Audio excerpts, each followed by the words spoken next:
Hello students, आज हम giardia के एक्सटर्नल स्ट्रक्चर और लाइफ साइकिल का अध्ययन करेंगे। जियार्डिया मनुष्यों के इंटेस्टाइन में पाया जाने वाला एक कॉमन मल्टी फ्लैजिलेट एनिमल होता है, इसलिए इस एनिमल को grand old man of intestine भी कहते हैं। मैं doctor Rajesh Kumar Rai, assistant professor, government Mahamaya college Ratanpur से। जियार्डिया का एनिमल किंगडम में सिस्टमेटिक पोजीशन देखते हैं तो इस जियार्डिया को phylum Protozoa, sub phylum Plasmodroma, class Mastigophora, sub class जूमेस्टिजाइना और ऑर्डर डिप्लोमोनाडाइना में रखा गया है।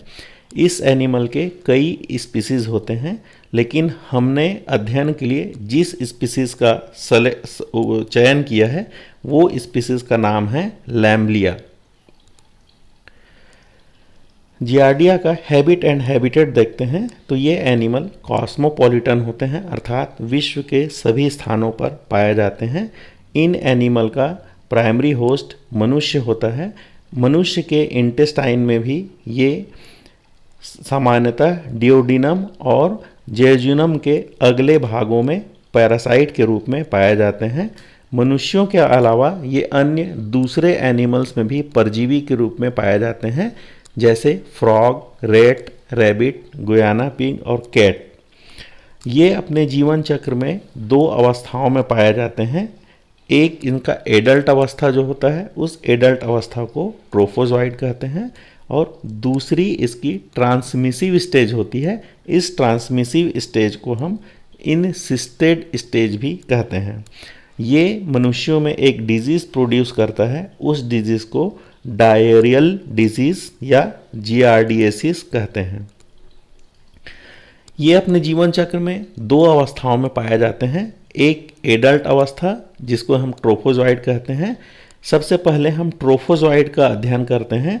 तो ट्रोफोजॉइड का एक्सटर्नल मॉर्फोलॉजी जब हम देखते हैं तो शेप में ये ओवल शेप के हमके दिखाई देते हैं। ये ओवल, हाफ पियर या बाइलेटरली सिमेट्रिकल होते हैं। इन एनिमल का अगला सिरा चौड़ा होता है और थोड़ा ऊपर की ओर उठा हुआ होता है, जबकि पोस्टीरियर एंड सकरा होता है और फ्लैट होता है। इन एनिमल का डॉर्सल सरफेस कॉन्वेक्स होता है, जबकि वेंट्रल सरफेस फ्लैट होता है, और इस वेंट्रल सरफेस पर एक कॉनकेविटी पाई जाती है। इसी कॉनकेविटी में दोनों किनारे पर इसमें एक डिस्क लाइक सकर्स पाए जाते हैं। इन सकर्स को सकिंग डिस्क कहते हैं। इन्हीं सकिंग डिस्क के हेल्प से ये अपने होस्ट के इंटेस्टाइन में चिपका हुआ रहता है। इन एनिमल की लंबाई लगभग 14 माइक्रोन और चौड़ाई लगभग 7 माइक्रोन होती है। ये एनिमल कलरलेस होते हैं। ट्रोफोजॉइड का एक्सटर्नल स्ट्रक्चर यदि हम डॉर्सल साइड से देखते हैं तो डॉर्सल साइड में इसमें केवल पेलिकल की हार्ड कवरिंग होती है, और इस पेलिकल के अलावा इस डॉर्सल सरफेस में और कोई हमें स्ट्रक्चर दिखाई नहीं देता है।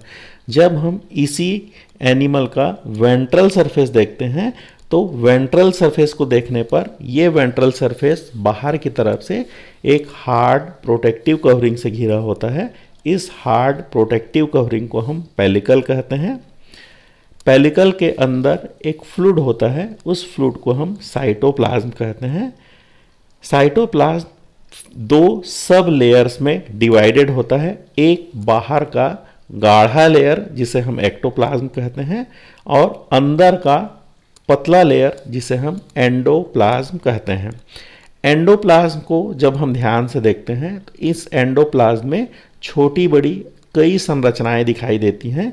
इन सभी संरचनाओं को जो एंडोप्लाज्म में पाए जाते हैं, उन सभी को सामान्य रूप से हम एंडोप्लाज्मिक इनक्लूजन्स कहते हैं।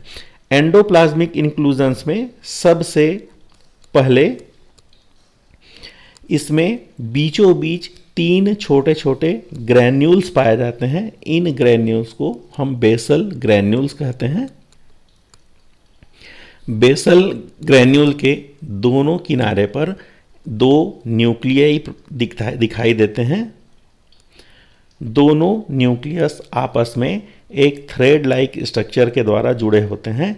इस थ्रेड लाइक स्ट्रक्चर को राइजोप्लास्ट कहते हैं।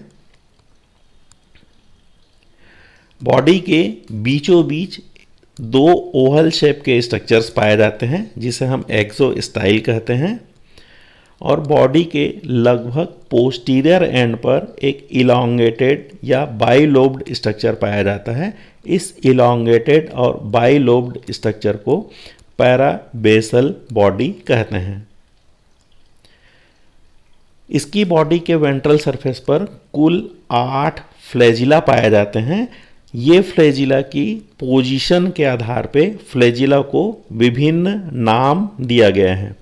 इन फ्लैजिला में एक पेयर फ्लैजिला चूंकि अगले सिरे पर और किनारे की ओर या लेटरल साइड में होते हैं, इसलिए इस फ्लैजिला को एंटीरोलेटरल फ्लैजिला कहते हैं।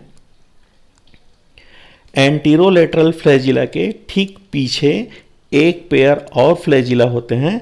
ये भी एंटीरियर के पीछे अर्थात पिछले सिरे पर होते हैं और लेटरल साइड में होते हैं, इसलिए इस फ्लैजिला को पोस्टीरोलेटरल फ्लैजिला कहते हैं। शरीर के पिछले सिरे पर एक पेयर फ्लैजिला पाए जाते हैं, इसलिए इस फ्लैजिला को हम कॉर्डल फ्लैजिला कहते हैं। और शरीर के लेटरल साइड में या किनारे या वेंट्रल सरफेस पर एक पेयर फ्लैजिला पाए जाते हैं। इन फ्लैजिला को हम वेंट्रल फ्लैजिला कहते हैं। इस प्रकार इस एनिमल में कुल 8 फ्लैजिला पाए जाते हैं। इसके जीवन चक्र की दूसरी अवस्था को हम इनसिस्टेड अवस्था कहते हैं। इनसिस्टेड अवस्था इसलिए कहते हैं क्योंकि ये एनिमल बाहर की तरफ से एक हार्ड प्रोटेक्टिव प्रोटीनस कवरिंग से घिरा होता है। इस हार्ड प्रोटेक्टिव कवरिंग को हम सिस्ट कहते हैं। इस सिस्ट के अंदर एक एनिमल पाया जाता है और ये एनिमल में न्यूक्लियस की संख्या 4 होती है, अर्थात ये टेट्रा न्यूक्लिएटेड होते हैं।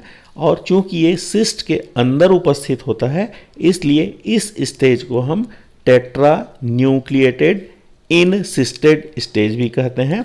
और चूंकि यही स्टेज एक ह्यूमन से दूसरे ह्यूमन में ट्रांसमिट होता है, इसलिए इस स्टेज को हम ट्रांसमिसिव स्टेज भी कहते हैं। ये टेट्रा न्यूक्लिएटेड इनसिस्टेड अवस्था का शेप ओवल आकार का होता है। इनकी इस सिस्ट का लेंथ 22 माइक्रोन और विड्थ 7 माइक्रोन होता है। इनके बॉडी के बीचों बीच एक कॉन्केविटी होती है जिसे हम एक्सोस्टाइल कहते हैं और इसमें 4 न्यूक्लियाई प्रेजेंट होते हैं। जियार्डिया में केवल एसेक्सुअल रिप्रोडक्शन होता है, सेक्सुअल रिप्रोडक्शन इसमें नहीं होता है। एसेक्सुअल रिप्रोडक्शन भी 2 अलग अलग प्रक्रियाओं में पूर्ण होता है।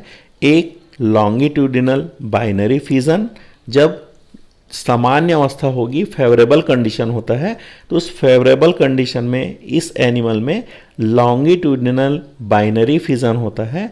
और जब असामान्य अवस्था होगी, एबनॉर्मल कंडीशन होगा, तो उस एबनॉर्मल कंडीशन में इनमें इंसिस्टमेंट के द्वारा या इंसिस्टेशन के द्वारा इसमें रिप्रोडक्शन होता है। ये जीवन चक्र यदि हम इसका अध्ययन करना चाहते हैं तो ये एनिमल मोनोजेनेटिक एंडो पैरासाइट होता है। इस एनिमल का यदि हम जीवन चक्र को यदि हम देखना चाहें तो इस एनिमल का एडल्ट अवस्था मनुष्यों के डियोडिनम में परजीवी के रूप में पाई जाती है। जब कंडीशन फेवरेबल होगा, अर्थात इंटेस्टाइन या डियोडिनम में इनकी संख्या कम होगी और इनको अनुकूल वातावरण मिलेगा, अर्थात फूड मटेरियल अवेलेबल होगा, तो वो कंडीशन इनके लिए फेवरेबल होती है। और इस फेवरेबल कंडीशन में इन जियार्डिया में एसेक्सुअल बाइनरी फिजन होता है और एसेक्सुअल बाइनरी फिजन के द्वारा ये अपनी संख्या को उस स्थान पर बहुत ज़्यादा बढ़ा लेते हैं। जब उस स्थान पर इस जियार्डिया की संख्या बढ़ जाती है तो इस एनिमल को फूड मिलना उस स्थान पर कम हो जाता है। जैसे ही इंटेस्टाइन में इन एनिमल को फूड मिलना कम हो जाता है और इसके अलावा मनुष्य के बॉडी में इस एनिमल से बचने के लिए एंटीबॉडी का फॉर्मेशन हो जाता है, तो ये दोनों अवस्थाएं अर्थात फूड मटेरियल का मिलना कम हो जाना और मनुष्य के बॉडी में एंटीबॉडी के बन जाने से अब इनके लिए कंडीशन अनफेवरेबल हो जाती है। और इस अनफेवरेबल कंडीशन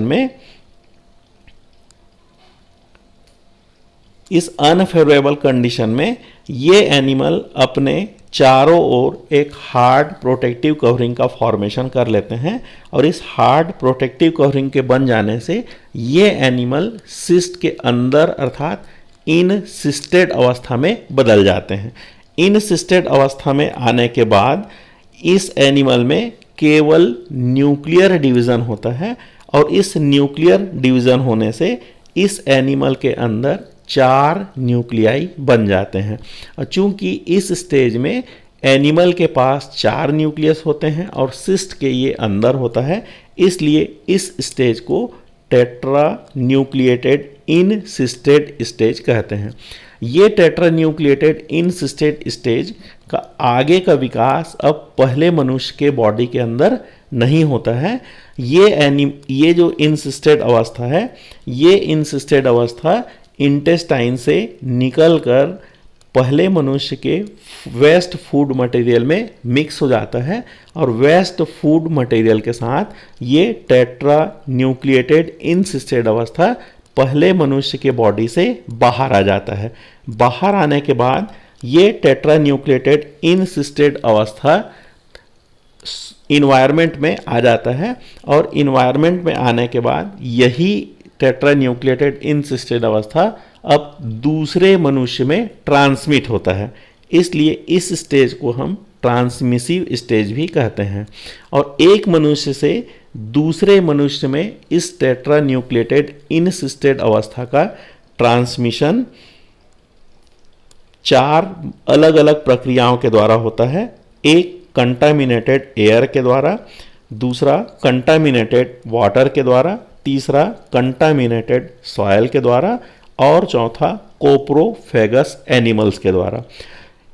जब ये 4 अलग अलग प्रक्रियाओं के द्वारा ये इन्फेक्टिव टेट्रा न्यूक्लिएटेड इनसिस्टेड अवस्था को दूसरा स्वस्थ मनुष्य खा लेता है, तो खा लेने से या निगल लेने से ये टेट्रा न्यूक्लिएटेड इनसिस्टेड अवस्था फूड मटेरियल के साथ दूसरे स्वस्थ मनुष्य के इंटेस्टाइन में पहुंच जाता है।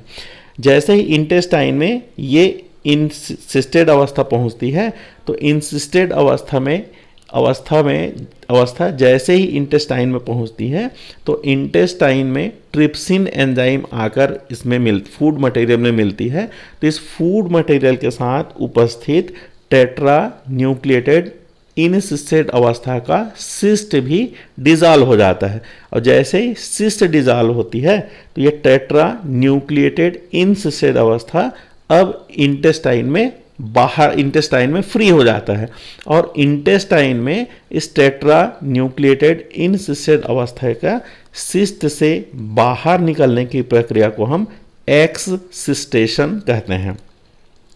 एक्ससिस्टेशन के बाद सिस्ट से बाहर निकला हुआ लार्वा अब इंटेस्टाइन में फ्री हो जाता है और फ्री होकर वहाँ से फूड मटेरियल को एब्जॉर्ब करता है और एब्जॉर्ब करके साइज में ग्रोथ करता है और साइज में ग्रोथ करके एडल्ट जियार्डिया में बदल जाता है। तो इस प्रकार इस एनिमल का जीवन चक्र एक ही स्पीसीज अर्थात मनुष्यों में, लेकिन 2 अलग अलग मनुष्यों में इनका जीवन चक्र पूर्ण होता है। एक मनुष्य से दूसरे मनुष्य में ट्रांसमिशन के इसके 4 अलग अलग प्रक्रियाएं होती हैं। एक कंटामिनेटेड वाटर के द्वारा, दूसरा कंटामिनेटेड फूड के द्वारा, तीसरा कंटामिनेटेड एयर के द्वारा और चौथा कोप्रोफेगस एनिमल्स के द्वारा। ये एनिमल का एक मनुष्य से दूसरे मनुष्य में ट्रांसमिशन होता है। ये मनुष्यों में एक बीमारी पैदा करते हैं, उस बीमारी को हम डायरियल डिजीज या जियार्डिएसिस कहते हैं।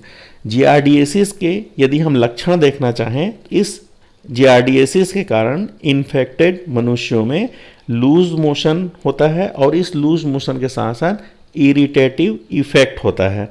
साथ ही साथ वेस्ट फूड मटेरियल्स के साथ येलो और ग्रे कलर का कुछ म्यूकस के समान सब्सटेंस एक्सक्रीट होते हैं। इसके अलावा मनुष्यों में जब इसका इन्फेक्शन ज़्यादा हो जाता है तो ज़्यादा हो जाने से एक्यूट एंटेरोकोलाइटिस होता है, फीवर होने लगता है, न्यूमोनिया होने लगता है, ट्रूमेटिक होने लगता है, इरिटेटिव इफेक्ट होता है और बॉडी में एलर्जी उत्पन्न हो जाती है। साथ साथ बॉडी में एनीमिया अर्थात ब्लड की कमी होने लगती है। इस एनिमल से मनुष्यों को बचाव के लिए हमें क्लीनिंग का विशेष ध्यान, में साफ़ सफाई का विशेष ध्यान रखना चाहिए और साथ साथ साफ़ सफाई के साथ साथ हमें हाइजीनिक कंडीशन को फॉलो करना चाहिए। यदि हमें इस जियार्डिया का इन्फेक्शन हो ही जाता है तो उस कंडीशन में हमें कुछ मेडिसिन्स लेनी चाहिए। ये मेडिसिन्स के नाम मैंने लिखे हुए हैं, जैसे एल्बरिन, एक्रेनिल और इमिडाजोल। ये टैबलेट का उपयोग कर सकते हैं, लेकिन ध्यान यह रखना है कि इन टैबलेट लेने से पहले हमें डॉक्टर की सलाह लेना जरूरी होता है। आशा है ये एनिमल का अर्थात जियार्डिया के external structure, morphology, life cycle, उससे बचने के उपाय, साथ ही साथ यदि हम इन्फेक्टेड हो जाते हैं तो इनका ट्रीटमेंट हम कैसे करते हैं, इन सभी की जानकारी आपको हो गई होगी। Thank you.